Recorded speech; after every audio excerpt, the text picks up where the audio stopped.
Back, everyone. Midday SuperTalk Mississippi is broadcasting live from the Mississippi Trade Mart for MEC's Capital Day. We're having a great time down here.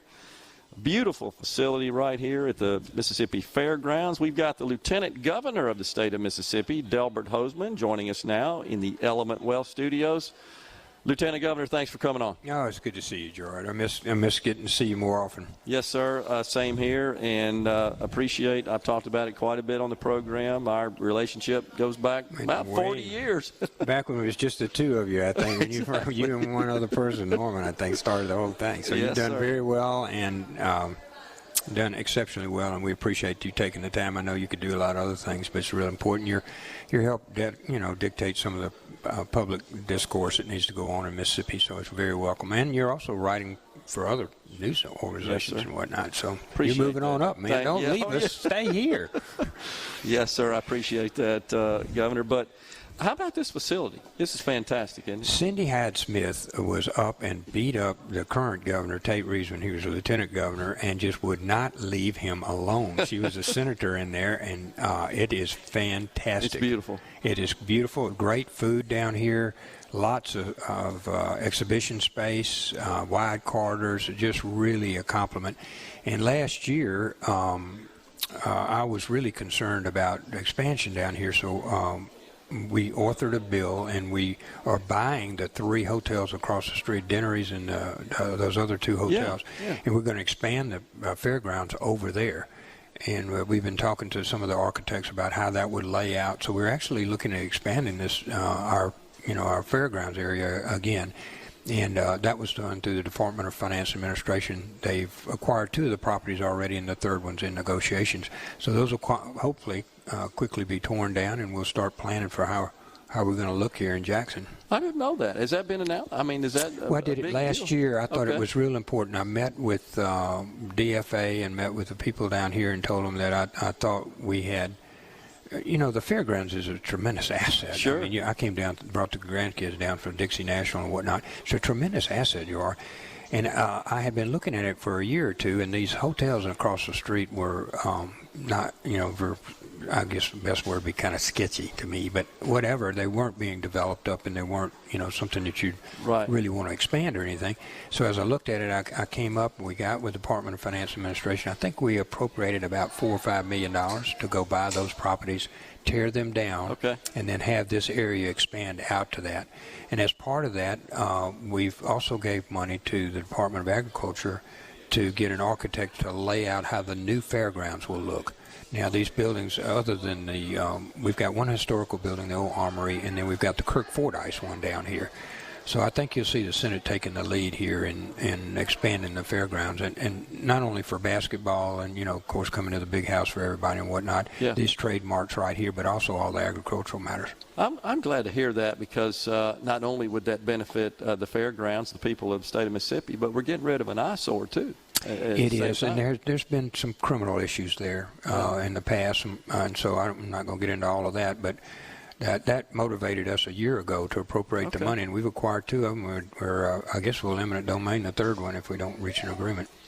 This event is, I said earlier, perhaps my favorite of all the what you would consider a political event. That we have a lot of political folks here, but when we get business and state leaders and politicians and elected leaders together, it just feels like we got a better shot at getting really good stuff done for our state, and the MEC does a great job. They do. They are really like they've come out. I read their brochure. I'm sure you've seen it. Now MEC came out, and the primary thing that they wanted was a qualified workforce. I mean, that was the number one. And there's some infrastructure things, like the Senate passed an infrastructure bill, $300 million more for roads and bridges out in Mississippi. Today, we passed a law enforcement death benefits for those law enforcement officers who died from COVID. We passed a wastewater and drinking water infrastructure clean program. We have significant problems, not only in Jackson, you hear about that a lot, but around the state. Then we passed a rural water association. We did a law enforcement officers and firefighters fund, premium fund pay. So we did a lot of things today looking at infrastructure and people that serve us so well. So last time I had you on, Lieutenant Governor, we were talking about getting something done to appropriate this $1.8 billion we received from the federal government through the American Rescue Plan. And you shared with us that you got requests for $7 billion. Senator Hobson just said it was actually $8.7 billion. It's kept growing. We're not surprised by that. He probably got more than I did. But it sounds like we've got a roadmap for that. Well, I'll tell you what we did. As soon as that came out last April, I guess, March or April, I started going around the state of Mississippi and talking to the cities and counties got $900 million. Yeah. So we got $1.8 billion. You're exactly right about that. So I went around and I said, look, what we really want to do is use some of our money to match your money so that you don't just kind of give a couple of bonuses and next year you can't even pay the people. Well, let's all use it for what it was supposed to be, water and sewer infrastructure and broadband. Right. So we went around, a lot of cities decided to do that, to keep their money literally until they could get their match. And they submitted stuff. I have a spreadsheet, I think it was about $750 million and of requests, and then their ARPA money was about $250 or $260 million. So if the Senate has allocated up to $750 million for these various ones, and so we would like to match their money. Okay. Well, you talk about $500 million to $750 million in water and sewer going into Mississippi. Something you'd be interested in. We'll do the new industrial parks. And they'll have their lagoons and water and sewer, the things that now we're, as they say, shovel ready. I'm not sure what that really means, but in any event, we'll have those ready. But unfortunately, today, Senator Blunt got up on the floor of the Senate and said, I'm hearing all of these rumors. You know, he's from Jackson and Byram area. He represents those areas and does a really good job, actually. And so he said, I've been hearing these rumors that if we don't have a tax bill or we don't have an education bill, we're not going to spend any of the AARP money. Mm-hmm. And I want to beg each of you, it's very articulate. We taped those things. You can go back and look at it. Very articulate. I want to beg y'all not to get our water and sewer in Jackson where they're actually, under litigation and we're worried that we've lead poisoning children and it's just horrible. But not to get this hung up in any other bill. And when we come on, Lamar, Gerard, when I first actually take the oath of office, the oath says that you won't trade one bill for another. Every member of the legislature took that. And the reason you do that is so you don't come up with two bad bills. Yeah. Every bill stands on its own merit. And so Senator Blunt, I thought, was just really eloquent today, asking the Senate, and I guess and asking the House as well, not to get caught up in this tit-for-tat stuff about one bill or another, to work towards a common good for Mississippi. And I'm very hopeful that we will, that'll happen. One big measure that came out this week, looks like it's hopefully destined for conference and ultimate signing by the governor, is the teacher pay raise. Big deal. Yeah, what happened, the House had a bill, and we had a bill. And I'm more familiar with ours, of course, and Senator Dennis DeBard rode all over Mississippi getting this bill, and the teachers wanted a staggered increase in pay every 5 years, getting a bump in an annual budget, and then we wanted to increase them up, I think, to $40,000, and then by next year up over the southeastern average. The House had another bill that was more front-loaded than ours, and also picked up the teachers' assistants. Yeah. So there was a big fight about that. So they left. The deadline day was Tuesday, and the House just left. So I called Senator DeBar and all our Senate back into session and said, y'all need to go pass one. Take the House bill. We're not going to play childish games about whose bill it is or whatever. Take the House bill, add in the teacher assistants, the $2,000 a year for all of those, which is about another $7 to $10 million or so, and let's pass their bill and send it back to them. And we're not going to get into this, you didn't pass my tax bill, so you're not getting any education. Teachers are more important. That's the future of Mississippi, really, they're teaching. So we did that. Tuesday night, I had a man that passed it out of committee. Wednesday morning, we adopted it and sent it to the Senate. So it basically is our bill kind of with some graduations, but we also added their part about teachers' assistants to it, and it's I think it's an excellent compromise for the two. I'm very hopeful that the House will adopt it and send it to the governor It gets everything the House wanted, I think, basically, other than some timing parts, and I think ours is better, but who knows? We don't need to be playing that at this point. Right. I understand. All right. Well, we're going to take a break right here. We've got the Lieutenant Governor Delbert Hosemann of the state of Mississippi on the show. We are at MEC Capital Day. After the break, we're going to talk more with the Lieutenant Governor about the activities that have been going on down there at the Capitol. It's been a busy 2022 session. We'll be right back. Stay with us. Studios, we've got the Lieutenant Governor of the state of Mississippi, Delbert Hosemann, with us now. So, question comes up a lot, Lieutenant Governor, about this the supplemental pension plan. It's known commonly as the Slur Plan for members of the legislature. I got my retirement plans. They send those things out once a year, and it came out. I've been working 12 years for the Secretary of State and 2 years here, and it came out on there, and it said your retirement plan is like 20% or whatever, and then it said your slurp benefit. I thought slurps were something that grandchildren got at the stop and go or whatever. I was like, what is that? And so apparently there's some kind of additional incentive pay for members of the Senate and the House. Well, pension. Pension, yeah. Pension pay, you're right. Yeah. And that was done long before I got here. And I really couldn't, if you asked me to explain it, I couldn't. I think they get some extra years of service or maybe some extra funds. I don't remember. And it is something that I believe legislators and taxpayers, just like standard PERS, contribute into. It's just a supplemental pension plan, if you will. Yep. Some people just believe that that legislators are always a target. You know that, elected officials. Boy, are they ever! I mean, I guess there's a good reason that if you get 51%, you get elected, because you can't get 51% on anything anymore. No, but I will say this, Gerard. Be honest with you, I think our members of the House and the Senate are undercompensated. I see now I'm supposed to be part-time. The Lieutenant Governor's supposed to be part-time, but it's a full-time job for me. I'm there virtually every day and on the weekends. But I see who's coming through the Capitol. I see these men and women working.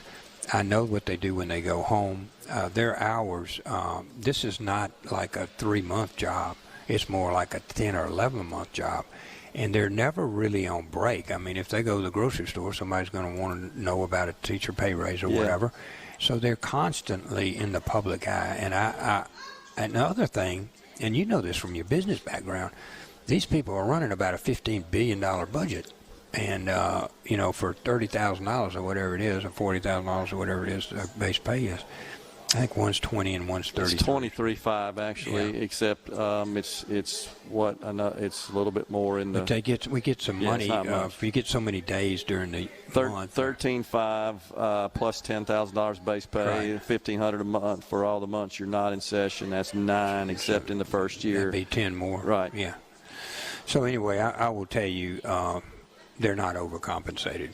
Let's just put it that way. Well, of course, we were just talking offline about the pay raise that came out of the Senate, where they were going to increase or actually pay the $1,500 office expense is how it's coded during the months they're in session, which would be 4 months in year 1 of a 4-year term, 3 in the subsequent years of a 4-year term. Yeah. And that was not popular with the public. I think it's fair to say. But what was the ultimate end result? Well, tell me how you found out about it. What happened was there are a number of bills. Of course, we had over 1,000 bills that come through the legislature at one particular time or another, and people rely on their chairman a good bit, and there are bills that come in and out, and they get voted on. Sometimes we may take as many as 50 or 100 up in a day. So I think that bill actually did not receive the scrutiny that it may need to have had by the legislature. As I've already told you, I think they're undercompensated, but that particular one was to add some additional funds for the 3 months they're here. I think $1,500 a month. Help pay, all their apartment rent has gone up, and they have to live down here. So they signed a 3-month apartment deal, and they live around here and have to eat and all that other. But in any event, after that came out, I had a number of senators come back and say that we think we rushed that bill through. And so what happened from there was that it just died on the calendar the next day and was not adopted. So it sounds like you kind of found out about it after the fact a little bit. Of course, these guys are writing lots of bills. They are a lot of bills, and I knew about the bill. I'm not going to deny that. I knew about the bill coming along in the process and everything. But the actual, when we finally got to focus on it, which actually occurred after it came out of the committee, we finally got to focus on it. I think everybody thought we would be better off not taking the bill up, and so it died on the calendar. And a lot of bills do die on the calendar after they've come out and been voted on one way or another. There's motions to reconsider, and so some of them die, and people have a chance to have a second thought in 24 hours, and that's what happened. All right, so another one that came out, and we're going to get to the tax debate here in a second, but another one was the ballot initiative process came over from the House. It did. Yeah, and so what do you think is going on? Well, we have assigned that to Chris Johnson, our constitutional chair, and then John Polk, who is our AET, Accounting Efficiency Chair. Yeah. Both of them have spent a good bit of time talking about this, Gerard. And out in the real public out here, we see kind of a mixed bag about that. Okay. I personally prefer a statutory vehicle for people to directly influence their legislation. There's been a good bit of discussion about that and how many does it take. There's some organizations that we have seen that say for $1 million or $1.5 million, I think was the one I saw, $1.5 million, I can get any bill through a constitutional challenge by running the right ads with moms and babies and stuff. Yeah. So we think that's probably not a smart thing to do. And then there are several other states have adopted this where the legislature can't touch it for a couple of years.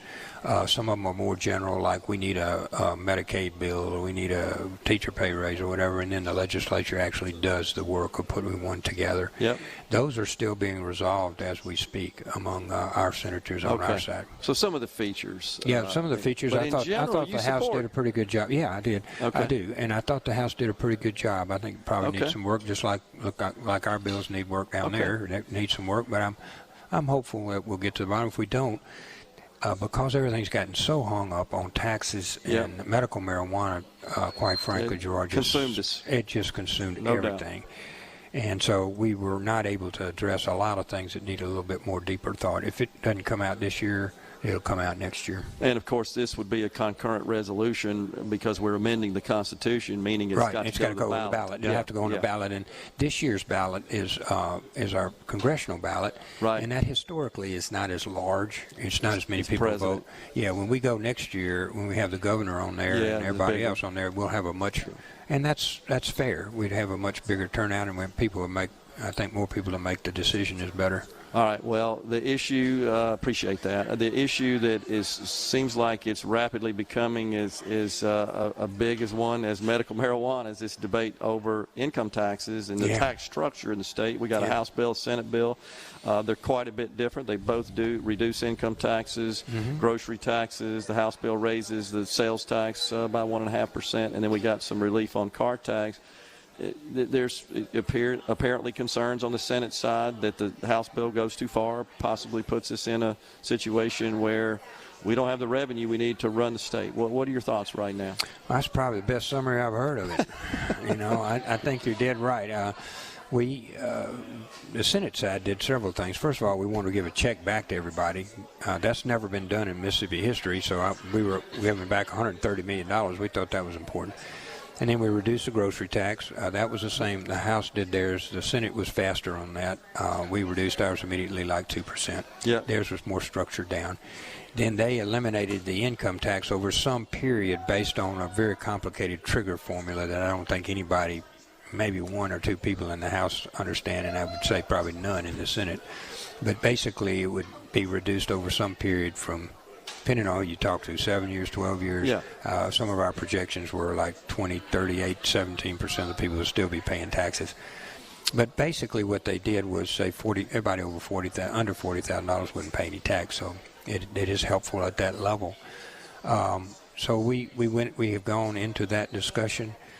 I think those are healthy. I met with some of the House members yesterday. We're trying to go through there. It's apparent to me the Senate bill is not going to pass in the House, and the House bill is not going to pass in the Senate. That's what it looks like. So that's not happening. Yeah, that's what it looks like. So, okay, now we got that part settled. Now where we go? Let's see where we want to be.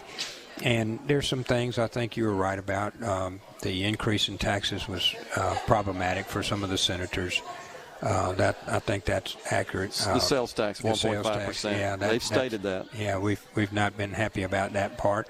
And what we want to do, I think, if we come out of this in some kind of fashion, is to make sure that we don't handicap somebody when we have an abysmal failure some years from now. But we got a world war fixing to start, or maybe start.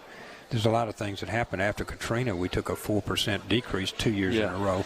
So we just want to somehow build in some bumpers there where we don't go off the rails in some areas. So let me ask you this before we go. We're running out of time. Philosophically, as a concept, Lieutenant Governor, do you support the concept of trying to fully eliminate the income tax? Yeah, as we go forward, I do think we can eliminate the income tax. The bill that's out from the House side still has people, 13% or 17% of the people paying like in 20 years from now. So I don't know that they do that either. I think we can do that if we do the right triggers. It'll evaporate on its own if we do the right Let's thing. keep the discussion going.